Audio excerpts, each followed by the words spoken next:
বলে ও বলে রে ঘর বাড়ি বালা না আমার, লোকে বলে ও বলে রে ঘর বাড়ি বালা না আমার। শালুক ফুলের লাজ নাই রাইতে শালুক ফোটেলো, রাইতে শালুক ফোটে।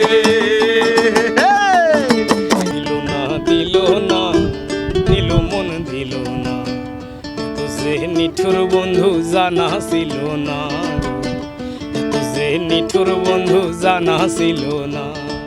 শখের উপর আমি গান করি, এটা হচ্ছে যে আমার অনেকটা নেশার মতো, মানে যখন আমি অবসরে থাকি আমি গান করি।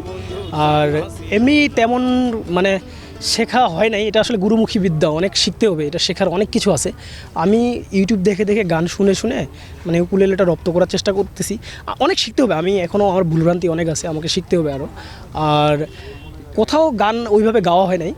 বিশেষ করে আমরা একটা টিম আছি, আমরা কি করি মানে এই বিকেলবেলা বা বিশেষ দিনে মানে এই জায়গায় জায়গায় গিয়ে মানুষকে আনন্দ দিই।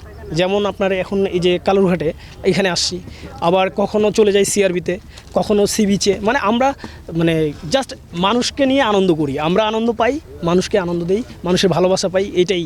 বান্ডেল থাকলে প্রতি সেনমানিতে টাকা বাঁচবে। বিকাশ সেনমানি বান্ডিল কিনে জিতুন প্রতি লেনদেনে। আসলে গানটা আমাদের নেশার মতো হয়ে গেছে। যখন আমাদের মানসিক একটা কষ্ট পাই, বিভিন্ন ধরনের আঘাত পাই মনের মধ্যে, তখন আমরা এই গান করে মনকে শান্তি দিই।